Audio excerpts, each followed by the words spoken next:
할렐루야. 사랑과 은혜가 충만하신 예수 그리스도 이름으로 기도합니다. 우리를 죄에서 구원해 주시고 우리에게 귀한 하늘의 소망을 넣어주신 하나님께 진심으로 감사와 찬송을 돌립니다. 저희들이 살아오는 동안 이 세상의 마음을 빼앗기고 또 이 세상에 대한 허영심과 욕심 때문에 우리가 바른 판단을 내리지 못할 때 그때마다 하나님께서 저희들에게 채찍질해 주시고 올바른 길로 갈 수 있도록 하나님이 은혜 주심에 항상 주님 앞에 회개와 감사를 돌립니다.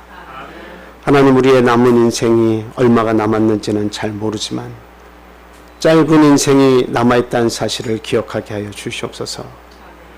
우리가 살면 70이고 강건하면 80이라 할지라도 결국 주님 앞에 죽음을 통해 심판을 받아야 한다는 사실을 분명히 깨닫게 해주시고 남은 삶을 통해서 하나님과 더욱더 가까운 교제를 나누고 하나님께서 맺어주신 이 땅의 영의 동포들과 함께 즐겁게 하나님을 찬송하며 살아갈 수 있도록 하나님 은혜 베풀어 주시옵소서. 아직도 믿음의 뿌리를 내리지 못하고 있는 그러한 우리의 자녀들 또 우리의 성도님들 혹 있을 수 있다고 생각이 듭니다. 하나님, 새로 시작하는 믿음의 어린 양도 있다고 생각이 듭니다. 하나님, 그들 위해 하나님께서 모든 필요를 아끼지 않고 공급해 줄 믿사오니 그들의 마음속에 역사하셔서 올곧은 믿음과 하나님과의 바른 관계를 가지며 살아갈 수 있도록 하나님 이 시간 축복해 주시옵소서. 저희들에게 귀한 안식일을 허락하셨사오니 이 천국잔치에서 하나님이 주시는 영의 양식을 먹고 마시며 우리 성도들이 다같이 즐거워하고 하늘의 소망을 두고 부활의 소망을 가지고 살아가는 천국 백성의 삶을 누릴 수 있도록 이 시간 저에게 은혜 베풀어 주시옵소서. 멀리 떠나 있는 우리의 가족들 한 사람 한 사람의 영혼을 하나님 귀히 봐 주시옵소서. 어디에서 뭘 하든지 안식일을 지키지 못하는 안타까운 사연이 있을지라도 하나님 그 영혼들을 기억하여 주시고 그들에게 필요한 것을 공급해 주시고 무엇보다 그 영혼이 꺼지지 않도록 붙잡아 주시옵소서. 오늘 저에게 주시는 귀한 영의 양식을 받을 때에도 우리의 마음의 돌짝들을 다 제거하게 해주시고 덤불들을 제거해 주시고 이 세상의 재리와 욕심, 욕망들 다 제거해 주셔서 오로지 하나님이 주시는 말씀이 우리 마음속에서 꿀송이처럼 포도송이처럼 달콤하게 받아들일 수 있도록 우리의 마음을 옥토로 만들어 주시옵소서. 새로운 결단이 우리의 마음에 생길 수 있도록 도와주시고 우리의 남은 날을 통해서 하나님과 동행하며 하나님의 선한 사업의 부한자들이 다 될 수 있도록 하나님 이 시간 우리의 마음속에 역사해 주시옵소서. 마귀일절 틈타지 않도록 시작하는 시간부터 마치는 시간까지 하나님께서 시종을 주관해 주시기를 간절히 소망하며 예수 그리스도 이름으로 감사하며 기도합니다. 아멘.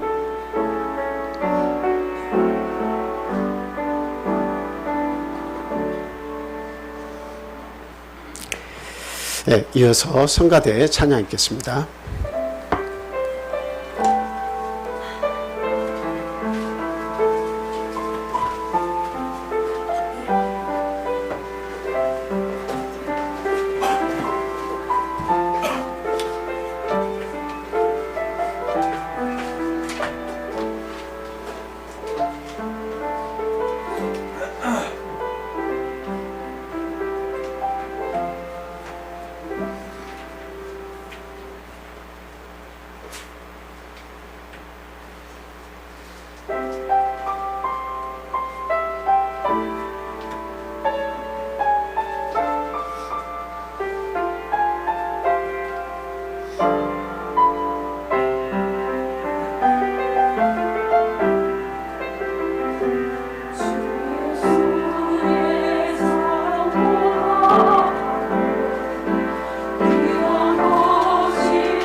할렐루야. 감사합니다.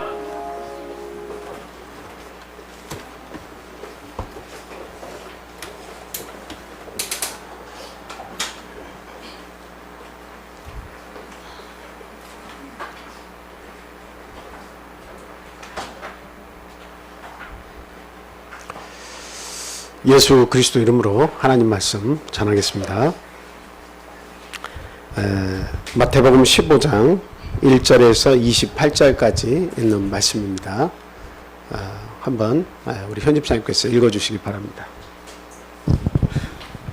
그때 바리새인과 서기관들이 예루살렘으로부터 예수께 나와 이르되 당신의 제자들이 어찌하여 장로들의 전통을 범하나이까?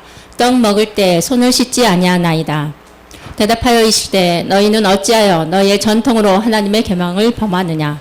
하나님이 이르셨으되 내 부모를 공경하라 하시고 또 아버지나 어머니를 비방하는 자는 반드시 죽음을 당하리라 하셨거늘 너희는 이르되 누구든지 아버지에게나 어머니에게 말하기를 내가 드려 유익하게 할 것이 하나님께 드림이 되었다고 하기만 하면 그 부모를 공경할 것이 없다 하여 너희의 전통으로 하나님의 말씀을 폐하는도다. 외식하는 자들아 이사야가 너희에 관하여 잘 예언하였도다. 일렀으되 이 백성이 입술로는 나를 공경하되 마음은 내게서 멀도다. 사람의 계명으로 교훈을 삼아 가르치니 나를 헛되이 경배하는도다 하였느니라 하시고 무리를 불러 이르시되 듣고 깨닫으라. 입으로 들어가는 것이 사람을 더럽게 하는 것이 아니라 입에서 나오는 그것이 사람을 더럽게 하는 것이니라. 이에 제자들이 나와 이르되 바리새인들이 이 말씀을 듣고 걸림이 된 줄 아시나이까? 예수께서 대답하여 이르시되 심은 것마다 내 하늘 아버지께서 심으시지 않은 것은 뽑힐 것이니 그냥 두라. 그들의 맹인이 되어 맹인을 인도하는 자로다. 만일 맹인이 맹인을 인도하면 둘이 다 구덩이에 빠지리라 하시니니 베드로가 대답하여 이르되 이 비유를 우리에게 설명하여 주옵소서. 예수께서 이르시되 너희도 아직까지 깨달음이 없느냐? 입으로 들어가는 모든 것은 배로 들어가서 뒤로 내버려지는 줄 알지 못하느냐? 입에서 나오는 것들은 마음에서 나오나니 이것이야말로 사람을 더럽게 하느니라. 마음에서 나오는 것은 악한 생각과 살인과 간음과 음란과 도둑질과 거짓 증인과 비방이니 이런 것들이 사람을 더럽게 하는 것이요 씻지 않은 손으로 먹는 것은 사람을 더럽게 하지 못하느니라. 예수께서 거기서 나가사 두로와 시돈 지방으로 돌아가시니 가나안 여자 하나가 그 지경에서 나와 소리질러 이르되 주 다윗의 자손이여 나를 불쌍히 여기소서. 내 딸이 흉악하게 귀신 들렸나이다 하되 예수는 한 말씀도 대답하지 아니하시니 제자들이 와서 청하여 말하되 그 여자가 우리 뒤에서 소리를 지르오니 그를 보내소서. 예수께서 대답하여 이르시되 나는 이스라엘 집에 잃어버린 양 외에는 다른 데로 보내심을 받지 아니하였노라 하시니 여자가 와서 예수께 설하며 이르되 주여 저를 도우소서. 대답하여 이르시되 자네의 떡을 취하여 개들에게 던짐이 마땅하지 아니하니라. 여자가 이르되 주여 올소이다마는 개들도 제 주인의 상에서 떨어지는 부스러기를 먹나이다 하니 이에 예수께서 대답하여 이르시되 여자여 내 믿음이 크도다. 내 소원대로 되리라 하시니 그때로부터 그의 딸이 나으니라. 아멘. 오늘 이 말씀이 상당히 긴데요. 이 두 가지 속에 있는 내용 자체를 말씀을 드리려는 것이 아닙니다. 여기에 나와 있는 그 바리새인과 그리고 또 이 가나안 여인에 관한 그런 내용을 우리가 생각하고 같이 은혜를 나누려고 합니다. 저희들이 교회 부흥이라고 하는 것을 생각해 볼 때 교회의 성장, 부흥 이것은 크게 두 가지로 우리가 나눠서 생각을 해볼 수가 있어요. 첫째는 내적인 부흥이고 둘째는 외적인 부흥이겠죠. 양적 성장이다 이렇게 말씀을 드릴 수가 있겠습니다. 그런데 저희들이 이제 교회를 또 지금 지으려고 하는 그런 과정에 있는데요. 교회를 지으려고 하는 것도 뭡니까? 우리가 좋은 시설에서 예배를 드리자 전혀 그런 마음이 없는 것은 아닙니다만 사실은 그게 중요한 게 아니죠. 좋은 시설에서 예배 드리는 것이 목적이어서 교회를 짓는 것이 아니라 사실은 무엇 때문에 우리가 교회를 지으려고 하는 겁니까? 그것은 내적 성장과 외적 성장을 우리가 같이 우리가 공유하고 그것을 위해서 힘쓰기 위해서 우리가 지금 교회를 건축을 하는 겁니다. 그런 것을 생각할 때 참 우리들에게 맡겨진 책임이 사실 막중하다 하는 것을 우리들 개개인들이 이렇게 마음으로 느끼고 있어야 되겠다, 이런 말씀을 드립니다. 그래서 참 좋은 환경에서 우리가 예배를 드리는 것도 굉장히 중요하지만 가장 중요한 것은 첫 번째로 뭐냐면 내적인 변화가 있어야 된다는 거예요. 내적인 성장이 이루어져야 된다고 하는 사실이죠. 그게 뭘 통해서 그게 가능합니까? 하나님의 말씀을 가까이에서 자주 듣는 것이 중요해요. 하나님의 말씀을 가까이서 계속 듣는 것이 중요합니다. 그래서 언젠가는 하나님의 말씀은 능력이 있기 때문에 언젠가는 어때요? 내 마음에 변화가 생기게 돼 있어요. 조금씩 자라나지 않는 것 같지만 언젠가는 그 말씀을 통해서 힘을 얻고 그 말씀을 통해서 내 죄악을 더 깨닫게 되고 그리고 하나님 앞에 나아갈 수밖에 없다는 사실을 인정하지 않을 수 없다라고 하는 것을 말씀을 자주 들으면 그렇게 깨닫고 그렇게 가지는 거예요. 그래서 교회 부흥이라고 하는 것은 첫째 중요한 것은 내 자신의 마음의 변화가 있어야 되겠다라고 하는 거예요. 어제까지는 우리가 잘못 살았다 할지라도 오늘 일어나서 새로운 삶을 시작할 때 변화된 나를 발견하면 그것이 행복이고 그것이 비전이고 거기에 소망이 있다고 하는 사실을 우리가 분명히 인식을 해야 되겠다라고 하는 겁니다. 그리고 나서 더 나아가서 변화된 성도들이 많아지면 어때요? 내적인 변화들이 많아진 성도들이 다 모여서 그 교회가 우리 성도들의 그 모임이 더 활발하게 진행이 되면 어떤 역사들이 일어나겠습니까? 하나님께서 외적 성장은 자동적으로 하나님께서 주시는 거예요. 그럼 오늘날 우리가 외적 성장을 원하지만 그것이 이루어지지 않는 이유는 무엇이냐 이렇게 생각하고 되돌아봤을 때 그것은 우리 개개인들의 내적 변화가 아직도 활발하게 일어나고 있지 않은데 그 원인이 있다, 이렇게 우리가 말씀을 드릴 수가 있겠습니다. 이렇게 내적 성장이나 외적 부흥을 이루기 위해서 참 우리 성도들이 가장 먼저 해야 할 일이 무엇이냐, 그러면 어떻게 하면 그것을 이룰 수 있느냐라고 여러분들이 질문을 할 수가 있을 겁니다. 그에 대한 대답은 오늘 바리새인과 이 가나안 여인, 이 두 사람들의 부류를 우리가 같이 생각해 보면서 해답을 얻도록 하겠습니다. 그래서 가장 우리가 심각하게 고민해야 되는 것은 이 부흥을 위해서는, 내 개인의 부흥을 위해서, 또 우리 모두 외적인 성장을 위해서 부흥하기 위해서는 예수님과 올바른 관계를 맺어야 된다라고 하는 사실이에요. 그 관계가 맺어지지 않으면, 그 설정이 되지 않으면 어때요? 절대로 내가 변화가 되지 않아요. 어떤 말씀을 귀에 다 쏟아부어도 예수님과의 관계가 나가 어떤 관계인지 설정이 안 되면 어떤 말씀을 쏟아부어도, 어떤 귀중한 말씀을, 진리를 쏟아부어 넣어줘도 결단코 어떻습니까? 변화되지 않는 거예요. 변화가 되지 않는다는 것은 그대로 있는다는 것이고, 그대로 있는다는 것은 이 세상의 사람으로 살다가 죽음이 오든 고난이 오든 다 맞서서 내가 싸워 이기겠고, 그 모든 죽음의 두려움과 위협도 내가 견디겠다라고 하는 것이죠. 그건 제가 볼 때는 미래가 없습니다. 사람은 언제 어떻게 하나님께서 그 생명을 취하실지 모르는데 죽음 이후에 대한 어떠한 고민도 하지 않고 어떠한 준비도 하지 않은 채 그냥 죽음아 올 테면 와라, 내가 너하고 싸워서 나는 승리하겠다, 이런 막무가내식으로 인생을 살아간다면 그 죽음 이후에 어떠한 두려움과 어떤 사건이 일어날지 전혀 모르고 죽음을 향해서 돌진하면 참 무서운 결과가 기다리고 있다는 사실이죠. 내가 부정하고 내가 그것을 안 믿는 것은 문제가 아닙니다.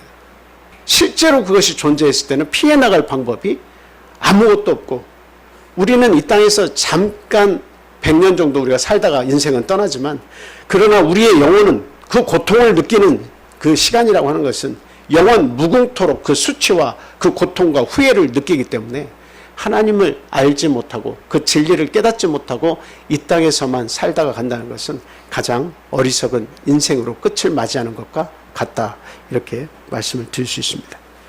그래서 예수님과 올바른 관계를 맺는 이 말씀을 우리가 끊임없이 생각하고 말씀을 드리는 것은 이보다 더 큰 은혜가 없기 때문에 그래요. 하나님과 좋은 관계를 맺는 것, 올바른 관계를 설정해서 살아간다고 하는 것, 이보다 더 나를 변화시키고 이보다 더 큰 하나님의 은혜가 없기 때문에 이것을 자주 말씀을 드리는 겁니다. 그래서 첫 번째로 예수님과의 올바른 관계를 맺기 위해서는 마음을 다해서 우리 주님께 나아가야 한다. 이런 말씀을 드립니다. 우리가 본문 말씀을 읽었습니다만 마태복음 15장 1절에서 20절까지 있는 그 내용은 바로 바리새인들에 관한 이야기를 지금 하고 있어요. 그런데 바리새인들과 예수님과의 관계가 어떤가? 이것을 한번 우리가 쭉 생각해 보세요. 그 내용은 정확하게 우리가 알지 못해도 지금 뭘 가지고 예수님께 시비를 거는 겁니까? 제자들이 음식을 먹을 때 손을 씻지 않았다는, 그것은 모세의 율법에 위배된다는 겁니다. 왜 그렇게 더럽게 부정을 타게 그렇게 음식을 먹냐 하면서 예수님을 이렇게 부정하듯이 이야기했죠. 그때 결론은 뭐였어요? 쭉 얘기가 나와서 결론은 뭐였습니까? 결론은 뭐였죠? 입으로 먹는 것은 손을 씻든 안 씻든 입으로 들어가는 것은 뒤로 나오면 그만이다. 근데 정말 더러운 것은 무엇이냐? 하나님의 계명을 범하는 그런 무서운 것은 무엇이냐면 입으로 나오는 말이다. 네가 생각하고 가지고 있는 그 마음속에 있는 것을 입으로 드러내는 것, 그것이 더 더럽고 추한 것이다 라고 예수님께서 지적을 하시면서 소경이 소경을 인도한다라고 이야기했습니다. 이 세상에 하나님 알지 못하는 무지몽매한 많은 유대인들이 있는데 그들 가운데 선생의 자리에 있으면서 선생의 역할을 올바로 해야 할 이 바리새인들이 올바른 길로 인도하지 않기 때문에 자기도 구덩이에 빠지고 그 백성들도 구덩이에 빠지게 한다라고 하나님께서 이렇게 말씀하셨습니다. 자, 우리가 바리새인들을 한번 생각해 보세요. 바리새인들은 그 당시 사회에서의 최고의 그 학문을 교육한 사람들입니다. 그리고 또 그들은 최고의 시설에서 그 학문을 이렇게 연구하고 공부한 사람들입니다. 우리들이 명문대학교로 가려고 하는 이유들이 뭡니까? 좋은 학교를 가려고 하는 게 뭐예요? 거기에는 좋은 시설들이 있고 좋은 선생님들이 있고 그리고 그곳에서 공부했을 때의 학습 효과와 많은 좋은 것들을 얻을 수 있기 때문에 그 명문대를 가려고 하는 거 아니겠어요? 그것이 결국 나에게 나중에 좋은 직장과도 연결이 돼서 좋은 삶으로 연결해 주기 때문에 명문대를 가려고 막 애를 씁니다. 물론 해답이 명문대만 나왔다고 다 잘 사는 건 아니죠. 세상에서 정말 힘들게 살아서 자수성가한 많은 사람들 보면 오히려 그 반대인 경우도 많이 있어요. 근데 우리가 보편적으로 사람들은 그렇게 생각한다 이겁니다. 그래서 이 바리새인들은 당대 최고의 수준의 교육을 받고 성경을 공부했기 때문에 많은 백성들로부터 칭송을 얻었어요. 랍비라고, 우리들의 선생님이라고. 우리가 어려움을 겪고 있을 때, 우리가 아픔을 겪고 있을 때, 해결되지 않은 문제를 안고 있을 때마다 그 선생님에게 찾아가면 그들의 말씀을 통해서 위로를 얻고 그 문제를 해결받을 수 있다고 그들은 믿었기 때문에 이 랍비들을 최고로 대접을 하고 최고의 선생으로 그렇게 섬김을 다했다라고 하는 사실이죠. 그리고 이 바리새인들에게는 이 최고의 그 자부심이 하나 있었는데 그건 또 뭡니까? 그것은 뭐냐면 자기들이 최고의 메시지를 가지고 있다 이렇게 생각을 했습니다. 그 최고의 메시지가 뭡니까? 모세의 율법을 포함한 구약 성경입니다. 그 하나님의 말씀을 받은 민족으로서 우리들은 유일하신 참 하나님의 직접 세우시고 사랑하시고 지켜주시는 그런 후손이라고 하는 아주 참 남다른 그러한 자부심을 이 바리새인들이 가지고 있었다라고 하는 사실입니다. 근데 결론적으로 우리가 보면 어때요? 하나님과의 올바른 관계를 맺기 위해서, 지금 예수님이 하나님이신데 이 예수님과의 올바른 관계를 맺기 위해서 지금 그들이 가지고 있는 외적인 것들을 의지한다면 어때요? 바른 관계를 맺을 수 있을까요? 바리새인들이 지금 가지고 있는 그런 외적인 요소들이 있죠. 예, 최고의 공부를 했고 최고의 시설에서 또 공부를 했고 남다른 자부심을 가지고 있죠. 그들만이 가지고 있는 하나님에 대한 경외심, 불타는 열심이 있습니다. 예, 그래서 그 구약의 메시지를, 모세의 율법과 구약의 선지자들의 메시지를 가지고 있어요. 아주 강력한 무기들을 다 가지고 있어요. 근데 이 모든 것을 다 갖추었음에도 불구하고 왜 예수님과의 관계는 끊임없이 불편하겠느냐라고 하는 겁니다. 그 관계가 올바르지 못하고 계속 불편한 관계로 예수님이 살아계시는 동안 사사건건 예수님과 부딪혔어요. 어떤 것이든 예수님이 잘못된 그것을 지적하려고 애를 썼어요. 아무것도 문제가 되지 않는 것도 문제를 만들어서 질문하고 공격하고 예수님을 헐뜯으려고 했어요. 이걸 통해서 우리가 알 수 있는 게 뭐예요? 외적인 좋은 환경을 우리가 가지고 있다 할지라도 그것이 하나님과의 올바른 관계를 보증하지는 못한다는 거예요. 아무리 많은 학문을 했고 남다른 지식을 갖추고 있고 남보다 더 많은 그 무엇인가를 능력을 소유했다 할지라도 그 외적인 능력 자체가 하나님과의 올바른 관계를 절대로 보증하지 못한다는 거예요. 당대의 바리새인 하면 바리새인이라고 하는 것은 최고의 선생이었어요. 최고의 스승이에요. 네. 고개를 숙일 수밖에 없고 그들을 섬길 수밖에 없고 받들 수밖에 없는 그러한 존재들입니다. 그럼에도 불구하고 예수님의 판단은 그들과 내가 올바른 관계에 놓여져 있지 않다고 판단하시면서 소경이 소경을 인도해서 둘 다 구덩이에 빠지게 그러한 자들이라고 말씀하셨다 이 말이에요. 자, 그러면 우리도 한번 생각해 보자는 거죠. 여러분이나 저나 그냥 멀리 가지 말고 오늘 우리가 누리는 것에 대해서 한번 생각해 봅시다. 오늘 우리가 참빛교회를 만나서 지금 신앙생활을 하고 있습니다. 이 정도의 시설이면 지금 나가서 개척하는 교회들을 보면 그런 교회들과 필적이 불가능한 아주 좋은 환경에서 저희들이 신앙생활을 하고 있는 거예요. 저희들이 전기세가 한 달이면 7, 80만 원이 나옵니다. 그 정도의 시설에서 우리가 누리면서 살고 있는 거예요. 그냥 아무런 걱정 않고 여기도 에어컨 틀고 여기도 에어 틀고 가는 곳마다 그냥 흥청망청하게 우리가 좋은 시설에서 우리가 지금 하나님의 말씀을 듣는 거예요. 그리고 2층에 한번 가보시면 원 없이 음료를 마실 수 있게 언제라도 그 누군가가 그 비타민C와 바카스를 계속 공급해 주셔가지고 말이죠. 저희들이 언제라도 더울 때는 마음대로 그 음료를 2개며 3개며 4개며 막 먹습니다. 걱정하지 않고 먹어요.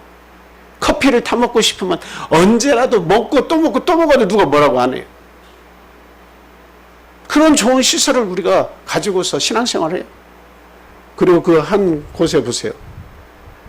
당구를 칠 수 있도록 탁구를 칠 수 있도록 뭐 하나 그 부족한 시설이 있습니다. 게다가 우리 청년들 찬양대 그 열심히 하겠다고 해서 교회가 준비해 준 그 악기들 한번 보세요. 최고의 악기들입니다. 이런 좋은 시설에서 하나님을 섬기지 못하는 그런 좋은 환경을 가지지 못한 교회들은 우리나라만 보더라도 수두룩빽빽해요. 우리는 이 좋은 환경에서 하나님을 섬길 수 있도록 부름을 얻었고 그 좋은 환경을 누릴 수 있는 그와 같은 은혜를 우리가 입은 사람들이다라고 하는 거예요. 바리새인도 똑같아요. 그런 좋은 환경을 타고난 거예요. 여러분들이 원하지 않든 원하지 않든 여러분이 말씀만 하면 교회에서 그 모든 것을 제공해 왔어요. 이게 하나님 주신 은혜입니다.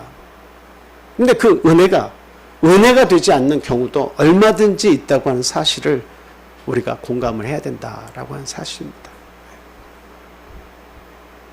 그리고 지금 여러분들이 받는 이 진리의 말씀 교육들을 한번 생각해 보세요.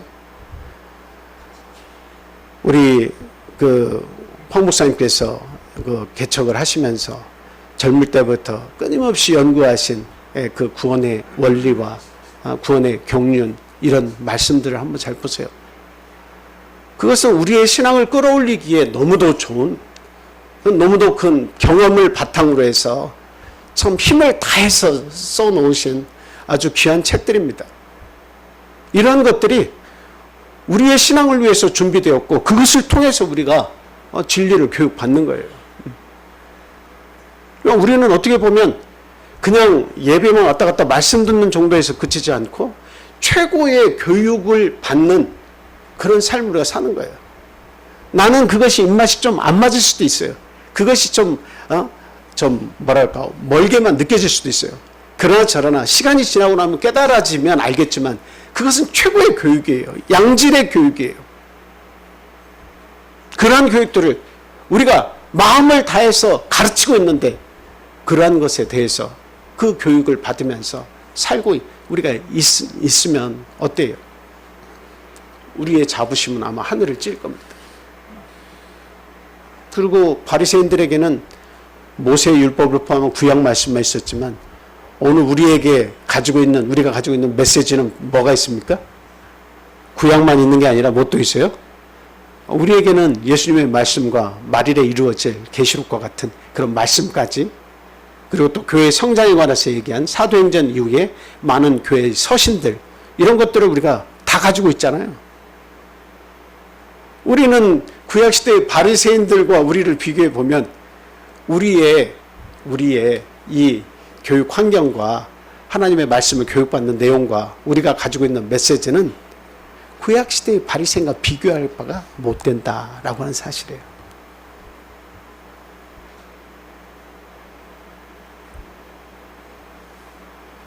오히려 우리가 그 바리새인들보다 더 많은 것들을 가지고 있어요.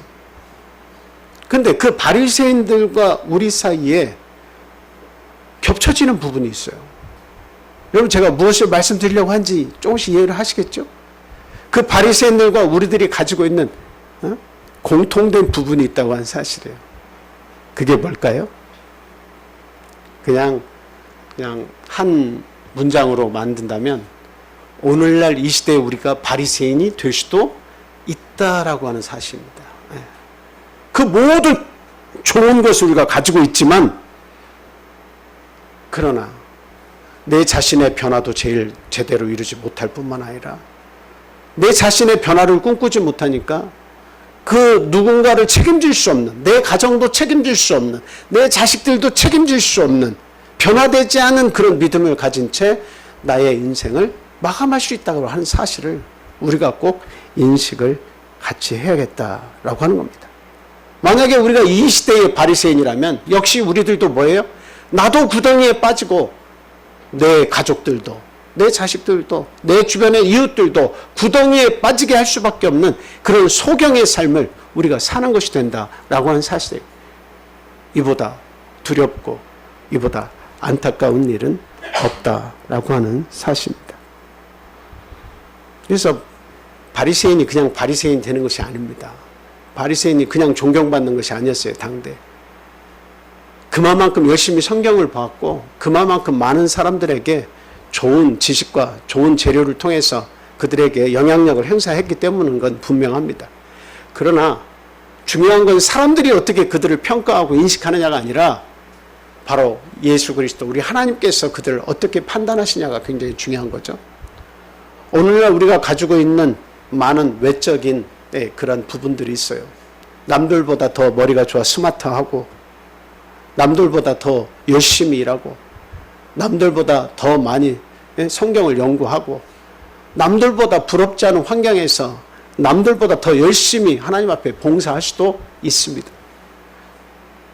그러나 우리 인간이 판단하는 것도 중요하지만, 그러나 하나님께서 그 중심을 보시고 어떻게 판단하냐가 중요한 거예요. 하나님은 그 속을 보실 때 진정한 변화가 있느냐를 보시는 겁니다. 그 마음속에 진정한 변화가 이루어지고 있느냐를 보시고 싶어 하는 거예요. 그냥 이렇게 움직이고 저렇게 움직여서 사람들 보기에는 분주하고, 사람들 보기에는 안식일 예배에 참석을 하고, 사람들 보기에는 찬송도 하고, 우리가 그 모든 활동도 다 같이 하지만 그것을 사람들이 보는 것이고, 하나님께서 그 중심을 보실 때 그 중심 속에서 변화가 이루어지느냐라고 하는 것을 하나님은 지켜보고 계신다라고 하는 사실이에요. 그래서 우리는 이 시대의 바리새인으로 남을 수도 있고, 아니면은 하나님의 말씀을 받아서 조금씩 변해가는 하나님의 자녀로서의 삶을 우리가 살 수도 있는 것이다 라고 하는 거예요. 그래서 다시 말씀드리지만 하나님과의 올바른 관계를 맺기 위해서 현재 가지고 있는 외적인 것들을 의지한다면 절대로 바른 관계를 맺을 수 없다. 절대로 그 외적인 것이 하나님과 나 사이에 올바른 관계를 보증하지는 못한다라고 하는 거예요.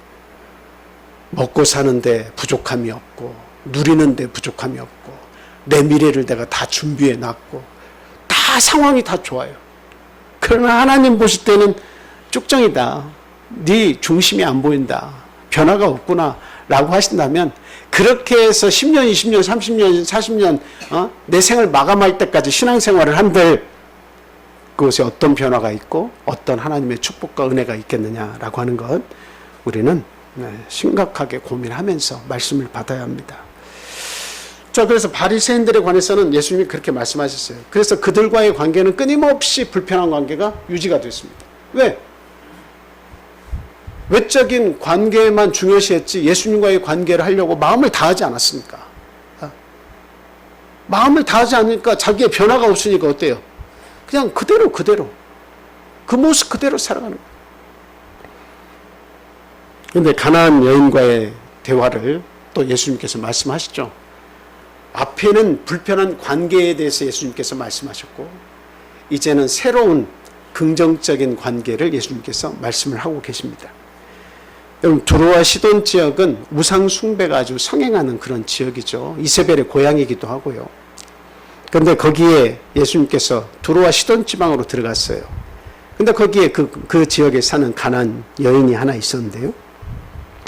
이 여인에게는 누가 있었어요? 딸이 하나 있었는데 그 딸이 지금 상태가 어떻습니까? 귀신이 들렸어요. 그럼 우리 이 여인 한번 생각해 보세요. 우리가 신앙생활을 하다 보면 외적인 그런 상황이 준비되어 있지 못하고 갖춰지지 못한 그런 사람들을 우리가 많이 봅니다. 뭐 우리가 많은 것을 갖췄다고 하는 것이 아니에요. 우리는 그래도 보면 어때요? 먹고 사는데 부족함이 없고, 그래도 어느 정도 내가 나를 추스릴 수 있는 그런 힘을 가지고 있다고 스스로들 다 생각을 하면서 살아가는 경우가 많이 있죠. 근데 우리보다 못한 사람들이 우리 주변의 이웃들에게는 얼마나 많은지 몰라요. 그런 사람들을 이렇게 생각해 보면 우리 어떻게 말할 수가 있겠느냐. 자격 조건, 외적인 자격 조건이 열악한 그런 환경을 가지고 있고 그런 환경 속에서 살아온 사람들이 많이 있다고 하는 사실. 근데 그 중에 한 사람인 이 가나안 여인이 예수님께 나왔어요. 그래서 이 가나안 여인이 뭘 가지고 있는지 우리 한번 생각해 보자는 거예요. 첫째는 그 가나안 남자예요, 가나안 여자예요? 가나안 여자예요. 가나안 여인입니다. 여인은 그때 당시에는 어때요? 남편의 소유물에 불과해요. 사실은 자기 것을 제대로 주장할 수 있는 존재가 아닙니다. 모든 일들은 수고와 모든 고통은 다 떠안아서 가정일을 다 하면서도 자기의 존재 가치를 부정받을 때가 많은 그러한 불쌍한 여인입니다. 그리고 우리가 성경을 많은 부분을 얘기하고 있지 않기 때문에 우리가 그 여인에 대해서 섣불리 판단하거나 뭘 할 수 없지만, 그러나 귀신이 들려서 예수님께 나와가지고 어때요? 처절하게 구걸하죠. 살려달라고. 내 딸을 살려달라고.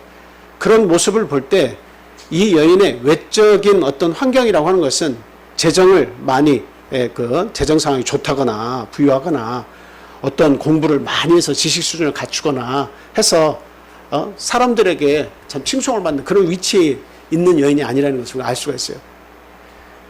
그런 좋은 환경을 가졌다면 첫째 예수님께 오기가 첫째 쉽지가 않고, 둘째는 예수님께서 그렇게 자기 자신을 비굴하게 만들었을 때, 자기 자신을 비참하게 꼬아서 얘기했을 때, 나는 이스라엘의 잃어버린 양 외에는 보내심 받지 않았다. 너 같은 이방인들을 위해서 하나님이 날 보내신 게 아니야 라고 철저히 그를 경계하고 그 간격을 두었잖아요. 처음에는 그가 살려달라고 했을 때, 다윗의 자손이라고 살려달라고 할 때 어땠어요? 아예 대꾸도 하지 않으셨어요. 제자들이 자꾸 따라오는데 예수님 어떻게 할까요? 그때까지도 예수님은 관여하지 않았어요. 그런 사람이었어요. 그걸 통해서 보면 이 여인은 가지고 있는 자격 조건이 절대 좋지 못하다라고 하는 것을 알 수가 있어요. 그리고 그는 이방인이었습니다. 예수님과 유대인에게 있어서 이방인이라고 하는 것은 가까이 해서는 안 되는 존재예요. 이방인들은 부정한 존재예요. 한 번은 우리 목사님들과 함께 이스라엘을 갔는데, 이스라엘에 가서 한 어린아이들이 공원에서 이렇게 놀고 있길래 제가 껌을 하나를 이렇게 주면서 그 껌을 하나 이렇게 줬더니 이렇게 와서 이렇게 살짝 보더니 이렇게 하고서 가더라고요. 그래서 가이드한테 물었어요. 왜 이 껌 하나 외국 사람이라고 얘기하고 껌 하나 이렇게 줬는데 그것을 안 받고 저렇게 가냐 그랬더니, 저들에게는 우리가 이방인이라는 거죠. 이스라엘 사람에게는 이방인이라고. 그래서 이방이 주는 음식 속에는 어떤 부정한 것이 들어있는지 모른다는 거예요. 그러니까 무엇을 줘도 이방인이 주는 것은 일단 거절을 합니다. 정말 가까워진 사이, 오랜 생활 시간을 이렇게 통해서 가까워진 사이, 믿을 만한 사이가 되면 그 마음을 조금씩 열어서 그것을 안심하고 여기에는 부정한 것이 없다 생각하고 받을 수 있을지 모르지만, 이방인이 준 것은 부정하다 여기는 거예요. 지금도 그렇게 부정하다 여기는데. 그러니까 당시에 이방인이라고 하는 것은 예수님도 분명하게 말씀하셨지만, 하나님께서 나를 보내신 것은 이방인들을 위한 것이 아니고 하나님의 잃어버린 양들을 위해서 내가 먼저 해야 할 일이 많다라고 하는 것을 말씀하셨다는 사실입니다. 이 여인은 이방인으로 예수님과의 뭐라고 그래요? 겹치는 부분, 공통되는 부분을 이렇게 찾을 수가 없는 이방인이라는 말 하나를 통해서 어때요? 그냥 완전히 분리가 되는 거예요. 유대인과는 분리가 되는 거예요. 그런 존재였어요. 그리고 지금 그녀가 가지고 온 문제를 한번 생각해 보세요. 귀신 들린 딸이었어요. 보통 어린아이들은 여인들보다도 더 연약한 존재예요. 가치를 따지자면 여인들보다 더 가치를 칠 수 없는 그런 연약한 그런 존재입니다. 근데 그런 자녀를 줬는데 그 자녀가 어때요? 그것도 딸이야. 근데 그 딸에 병이 있는데 그 병이 뭐냐면 귀신이 들려서 그냥 자꾸 이렇게 참 넘어지고 자빠지는 겁니다. 한마디로 이야기하면 그녀가 가지고 있다고 하는 것은 최고로 박수받지 못하는 그런 안 좋은 환경만 다 겹치기로 다 가지고 있었다라고 하는 사실이죠. 그런데 예수님과 이 여인의 관계를 마지막에 보니까 어떻게 얘기합니까? 예수님께서 이야기합니다. 나는 이스라엘의 잃어버린 양을 위해서 왔지 이방인을 위해서 온 게 아니야. 하나님께서 너 구원하라고 날 보내신 것이 아니야 라고 철저히 간격을 두는데, 그 여인이 이야기하죠. 개들도 어디에서 떨어지는 부스러기를 먹는다고요? 주인의 상에서 떨어지는 부스러기를 먹습니다 라고 이야기했어요. 예수님께서 그 여자를 개 취급을 하니까 그 여자가 하는 말이, 개들도 주인의 상에서 떨어지는 그 부스러기를 먹습니다. 옳습니다. 나는 개예요. 그렇지만 개들도 부스러기가, 주인의 상에서 떨어지는 부스러기가 필요합니다라고 하면서 예수님께 더 가까이 나아가서 더 붙들고 간곡하게 부탁을 드렸다라고 한 사실. 이처럼 가나안 여인은 마음을 다해서 나아갔어요. 예수님은 그러한 그녀의 겸손한 믿음을 보상하셨습니다. 자, 28절 말씀 본문 28절 말씀 보겠습니다. 제가 읽어드릴게요. 이에 예수께서 대답하여 이르시되 여자여 내 믿음이 크도다 내 소원대로 되리라 하시니 그때로부터 그의 딸이 나으니라. 귀신이 떠나가는 역사가 일어났어요. 이 원인은 어디에 있습니까? 예수님께서 그 여인을 칭찬하셨어요. 아무것도 갖추지 못한, 구색을 갖추지 못한 이 세상에서 가장 멸시천대받을 수밖에 없는 조건들로 가득 찬 이 여인을 예수님께서 기뻐하시며 그 관계를 회복시켜 주시고 이방인이지만 유대인으로서 또 하나님의 아들로서 이 땅에 오셨는데 그 관계를 회복시키시고 함께해 주시고 칭찬해 주시고 그 소원을 이루어 주신 이유가 뭐냐 이 말이에요. 그거는 마음을 다했다고 하는 사실이에요. 마음을 다했다. 여러분 이렇게 좋은 환경 속에서 하나님 말씀 들을 때 마음을 다하시기 바래요. 하나님 너무 좋은 교회 만나서 이 좋은 교육 교재를 가지고 구원의 원리를 공부하고 구원의 경륜을 공부할 수 있도록 해주신 건 주님 감사합니다 하고 마음을 다하시기 바래요. 마음을 다할 때에 내적인 변화가 일어나는 거예요. 내적인 변화가 일어난다는 것은 살아있다는 거예요. 그 믿음이 살아있다는 거예요. 그런데 마음속에 아무런 변화가 있지 않다는 것은 그 생명력을 잃어버렸다는 거예요. 생명력이 없다는 거예요. 그건 무서운 거예요. 하나님의 말씀을 받는데도 불구하고 그 말씀이 내 안에서 어떤 역사도 이루지 않는다는 것은 그냥 안타까운 거예요. 그러나 주님은 오늘도 이런 말씀을 통해서 우리의 마음의 문을 계속 두드리고 계시는 것, 그것은 우리 주님은 사랑이시기 때문에 절대 포기할 줄 모르는 하나님의 은혜가 우리 앞에 있다고 하는 사실을 생각할 때 우리의 마음 문을 열고 내 마음과 정성을 다해서 신앙생활을 해야 된다고 하는 것, 우리 모두가 깨닫기를 예수님의 이름으로 축원을 드립니다. 두 번째로는 그럼 어떻게 하면 예수님과의 올바른 관계를 우리가 맺을 수 있느냐, 어떻게 해야 되냐 하는 겁니다. 그것은 아무리 작은 믿음이라도 믿음을 키워나가야 하는데 의미를 둬야 된다는 거예요. 믿음을 키워나가야 된다. 예. 우리 말씀 한번 찾아볼게요. 마태복음 13장 31절 32절 말씀입니다. 한번 읽어주시기 바라요. 또 비유를 들어 이르시되 천국은 마치 사람이 자기 밭에 갖다 심은 겨자씨 하나를 같으니 이는 모든 씨보다 작은 것이로되 자란 후에는 풀보다 커서 나무가 되매 공중의 새들이 와서 그 가지에 깃들이니라. 아멘. 인터넷에 들어가 봤더니 그 겨자씨를 두고 막 공방을 하는 사람들도 많더라고요.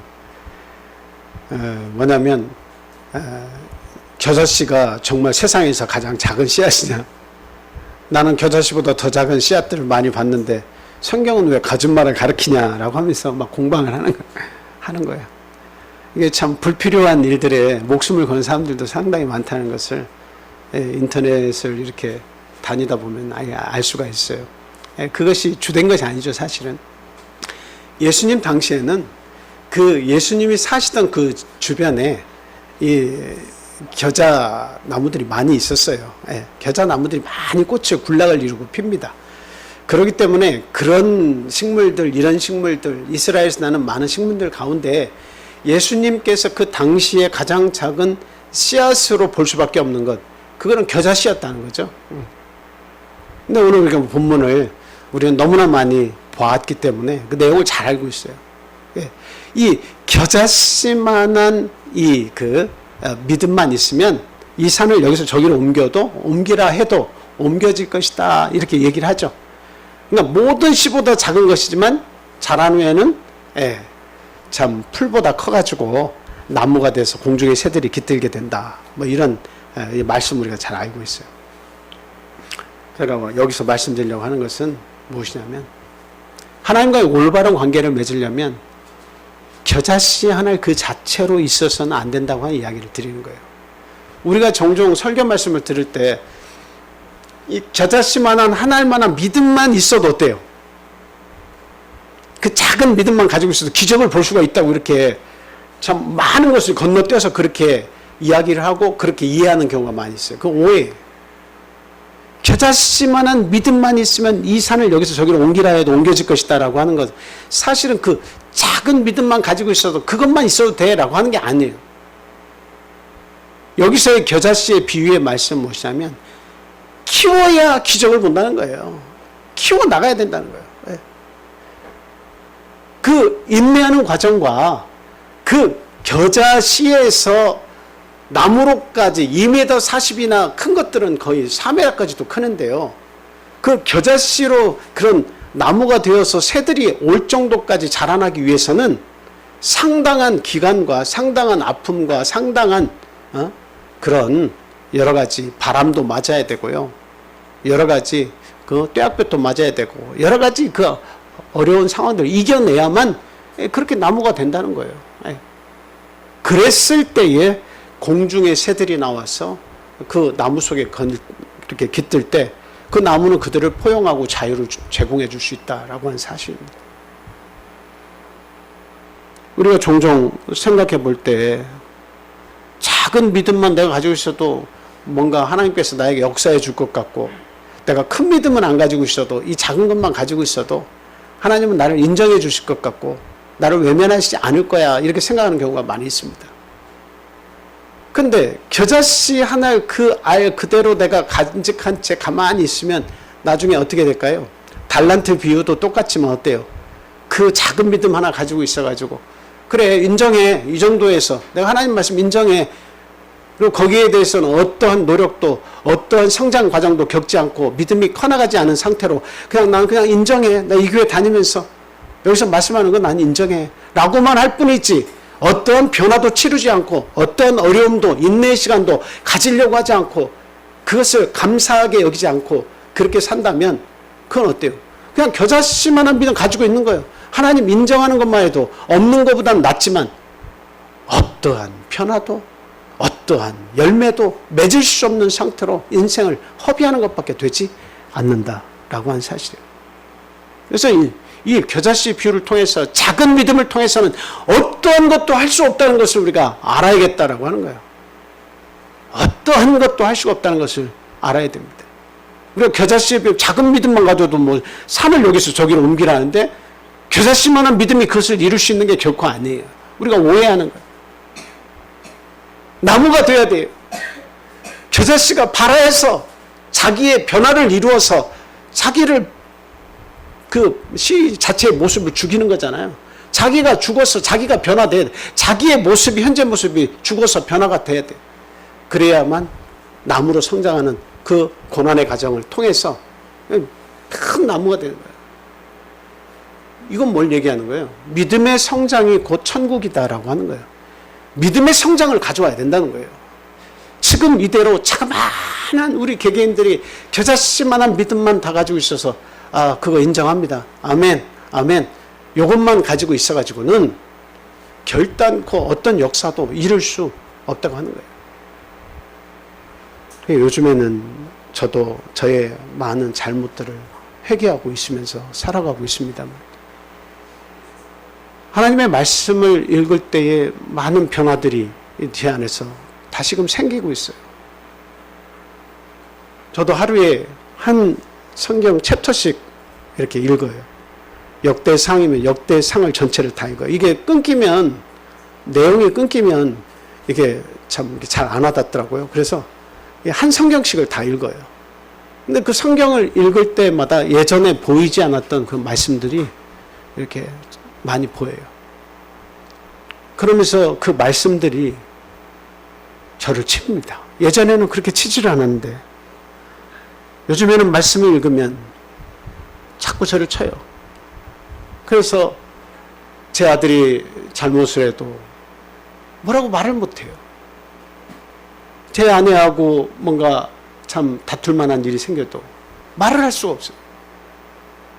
그러니까 그 말씀이 저에 대해서 얘기하는 것이 이제 너무도 분명해서 그 말씀이 나에 대한 이야기지 내가 그것을 상대를 공격하고 상대에 대해서 지적하라고 하는 그런 주신 말씀이 아니라는 것이 알아지니까 그냥 자꾸 고개만 숙여주고 눈물만 날려고 그래요. 하나님의 말씀은 우리를 근본적으로 변화시키는 힘이 있어요. 하나님은 말씀은 살았고 운동력이 있어서 좌우의 날선 어떠한 검보다도 예리해서 우리의 혼과 영을 찔러 쪼개기까지 할 수 있는, 우리의 생각도 찔러서 쪼개기까지 할 수 있는 그 능력을 하나님의 말씀은 분명히 갖추고 있는데 우리가 그 말씀을 들어도 1년 365일 그 말씀을 우리가 읽어가면서도 기도하면서도 우리에게 좀처럼 내적인 변화와 부흥이 일어나지 않는 이유는 무엇인가 생각해 봤더니 그것은 뭐라는 거예요? 겨자씨 하나를 그대로 가지고 있으려고 하는 그 마음이 우리에게 크다라고 하는 사실이에요. 그냥 이 정도로도 신앙생활 만족할 수 있다고 하는 거예요. 이 정도의 교회 나오는 이 습관으로 만족할 수 있다고 하는 거예요. 이 정도의 하나님 말씀 듣는 것만으로도 나는 충분히 만족할 수 있다고 하는 거예요. 내 일평생 한 영혼을 구원하지 않고도 내 가족에 대한 구원을 책임지지 않고서도 나는 그냥 이 정도로 만족하고 살다가 나는 가는 거에 만족한다. 이렇게 우리가 살고 있다라고 하는 것입니다. 그래서 우리는 이 말씀을 곰곰이 생각하면서 하나님과의 올바른 관계는 나에게 하나님께서 말씀을 통해서 계속 믿음을 가지라고 겨자씨를 던져주실 때 그것을 가지고만 있는 걸로 만족하지 말고 어떻게 해 나간다는 거예요? 반드시 발전시켜 나가야 된다. 키워 나가야 된다는 거예요. 그러면 어떻게 하면 키워 나갈 수 있습니까? 어떻게 하면 키워 나갈 수 있죠? 그것은 하나님과의 시간을 자꾸 만들어 나가야 돼요. 이 가나안 여인이 예수님을 만나서 마음을 다해서 예수님께 가까이 갔기 때문에 거기에서 내적인 변화와 예수님의 축복을 받아내는 그런 결과물을 성취했듯이 오늘날 저희도 마찬가지예요. 믿음의 성장은 예수님을 자주 만나는 겁니다. 예수님을 자주 만나는 길은 어디에 있어요? 우리가 기도할 때 예수님 만날 수 있습니다. 하나님의 말씀을 읽을 때 하나님께서 나를 보듯이 가까이에서 그 말씀을 보라고 하신 것을 느낄 때 우리 예수님과 맞이할 수가 있어요. 그리고 이렇게 안식일마다 주님 앞에 나와서 진심으로 이 자리에 나와서 회개하고 진심을 다해서 우리 하나님을 만나려고 힘을 써야지 내적인 부흥이 이루어지는 거예요. 문제가 해결이 되는 거예요. 그리고 그 속에서 하나님께서 그러한 믿음을 변화시키고 내적인 부흥을 통해서 믿음을 키워나가는 사람들이 많이 있을 때 하나님께서 그들을 통해서 사람을 엮어주시는 거예요. 그래서 교회 외적 부흥도 따라오게 되는 거예요. 사도행전의 부흥이 괜히 일어난 게 아닙니다. 사도행전의 부흥은 말씀 행전이고 말씀의 부흥이고 기도의 부흥이에요. 결과적으로 하루에 믿는 자의 수가 3,000이나 더하더라 이런 말씀들이 괜히 있는 것이 아니고 말씀의 부흥이고 기도의 부흥이고 내적인 부흥들이 있을 때 그 속에서의 변화가 있을 때에 이런 수적인 양적 부흥도 뒤따랐다라고 하는 것을 우리에게 말씀을 하고 있습니다. 그래서 오늘날 나는 뭐 그 작은 말씀 가지고 내가 어떤 변화를 가질 수 있겠어? 이렇게 얘기하지만 이 마태복음의 말씀은 아주 오묘한 말씀이에요. 아주 작은 거지만 강력한 시작을 할 수 있다고 하는 것을 얘기하고 있는 거예요. 아주 작지만 아주 미세한 씨앗이지만 그 믿음의 크기가 아무리 작다 할지라도 강력한 시작을 만들어낼 수 있다고 하는 것을 하나님께서 소망으로 주시는 말씀입니다. 그러니까 오늘 지금까지 들었던 많은 말씀들이 나에게 어떤 변화도 주지 않았다 할지라도 오늘 들은 말씀이 겨자씨만한 하나님의 말씀이라 할지라도 가장 강력한 변화를 이룰 수 있는 계기가 될 수 있다고 하는 사실. 오늘 이 말씀 하나를 통해서도 저는 오늘 이 겨자씨만한 이 하나님의 말씀이 여러분들의 마음속에서 뿌리를 내리고 변화를 일으켜서 양적인 성장까지 양적인 부흥까지 우리 교회에 가져다 줄 수 있는 그러한 성도들이 다 되시기를 바랍니다. 한 야구선수가 그런 얘기를 해요. 난 하루에 10시간도 넘게 공을 뚫어져라 바라본다는 거예요. 그냥 노려본대요. 그 공만 노려본다는. 그럼 처음에는 작게 보였던 공이 자기 자신에게 다가올 때는 상당히 큰 공으로 보인다는 거예요. 여러분 소프트볼 아시죠? 그 공을 이렇게 얹어놓고 이렇게 때리는 그 소프트볼 아시잖아요. 그 야구하고 비슷하지만. 근데 그 공이 야구공보다 좀 상당히 크잖아요. 근데 그 공이 그렇게 커 보인다는 거예요. 그러니까 방망이로 때렸을 때 안 맞출래야 못 맞출래야 못 맞출 수 없는 크기로 다가온다는 거예요. 그래서 그렇게 공을 항상 때린다는 거죠. 하루에 그런 선수들도 어때요? 뚫어져라 보고 또 뚫어져라 보고 거기에 집중하고 또 집중을 하니까 역사가 일어나는 거예요. 예. 자기 앞에 오면 이게 커버있는 거예요. 못 맞출 수가 없는 공이 되는 거예요. 예, 그게 기적이에요, 사실은. 예, 그게 기적입니다. 그를 위대한 선수로 만드는 기적이에요. 오늘날 저희들도 하나님이 바라시는, 기뻐하시는 믿음을 소유한 자가 되기 위해서는 겨자씨 한 알로 만족해서는 결단코 안 되겠다. 그리고 또 바리새인들과 같이 어때요? 최고의 좋은 교육과 최고의 좋은 시설 속에서 아무리 우리가 그것을 누린다 할지라도 마음을 다하지 않는 이상은 결단코 그 속에서의 내적인 부흥이 일어나지 않는다는 사실 우리가 분명히 알고 인내와 기다림 속에서 참 하나님을 만나기를 힘쓰고 또 우리 교회의 부흥을 갈망하는 그런 믿음의 사람들이 우리는 꼭 돼야겠다, 이 말씀 꼭 드립니다. 자, 우리 한 구절만 같이 소리 높여서 읽고 기도하겠습니다. 자, 마가복음 10장 30절 말씀 보겠습니다.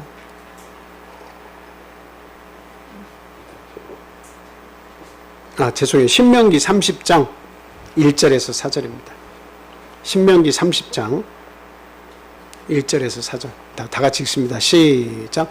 내가 내게 진술한 모든 복과 저주가 내게 임함으로 내가 내 하나님 여호와로부터 쫓겨간 모든 나라 가운데서 이 일이 마음에서 기억이 나거든 너와 내 자손이 내 하나님 여호와께로 돌아와 내가 오늘 내게 명령한 것을 온전히 따라 마음을 다하고 뜻을 다하여 여호와의 말씀을 청종하면 여호와께서 마음을 돌이키시고 너를 긍휼히 여기사 포로에서 돌아오게 하시되 내 하나님 여호와께서 흩으신 그 모든 백성 중에서 너를 모으시리니 내 쫓겨간 자들이 하늘가에 있을지라도 내 하나님 여호와께서 거기서 너를 모으실 것이며 거기서부터 너를 이끄실 것이다.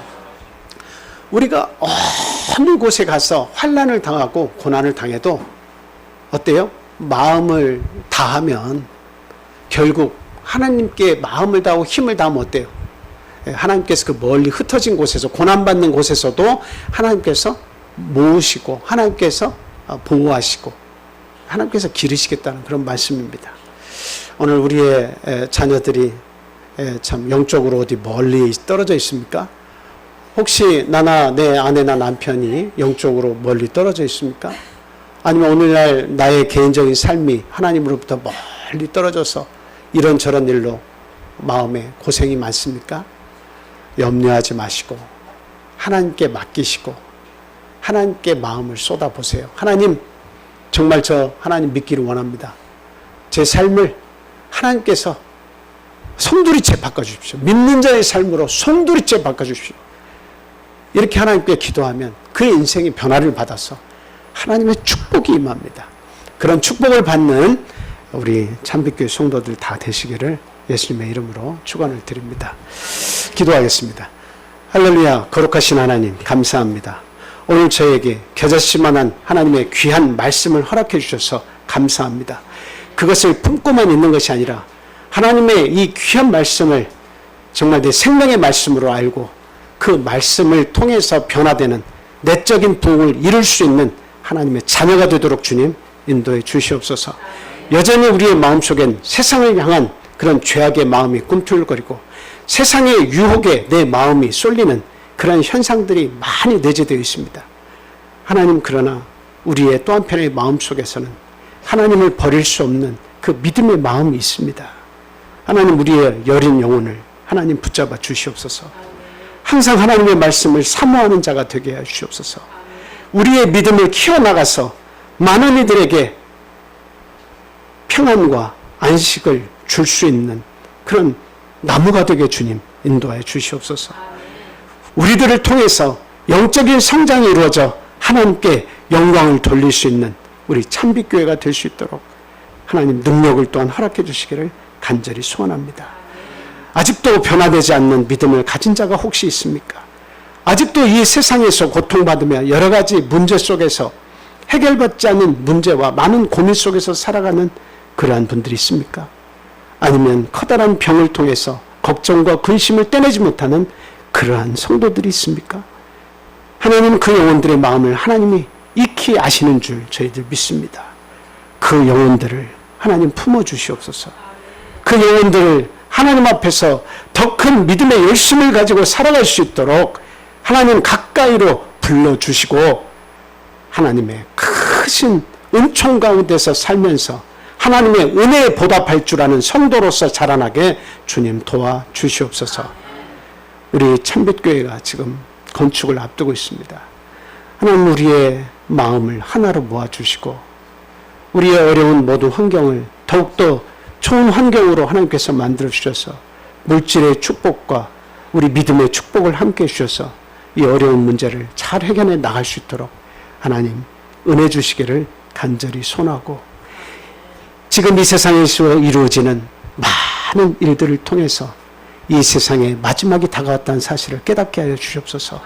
우리의 남은 삶이 얼마가 됐든 간에 하나님 우리 남은 삶을 통해서 찬송받으시기를 원하고 우리의 남은 삶을 통해서 하나님 영광을 받으시기를 간절히 원하오니 우리에게 항상 하나님을 믿고 신뢰하는 굳은 믿음을 허락해 주시고 용기 백배한 믿음을 통해서 우리 개인의 변화와 우리 교회의 전적인 변화 그리고 외적인 성장이 이루어질 수 있도록 하나님께서 지금부터 마지막까지 우리의 삶이 닿을 때까지 함께하여 주시옵소서. 예수 그리스도 이름으로 감사하며 기도합니다. 아멘.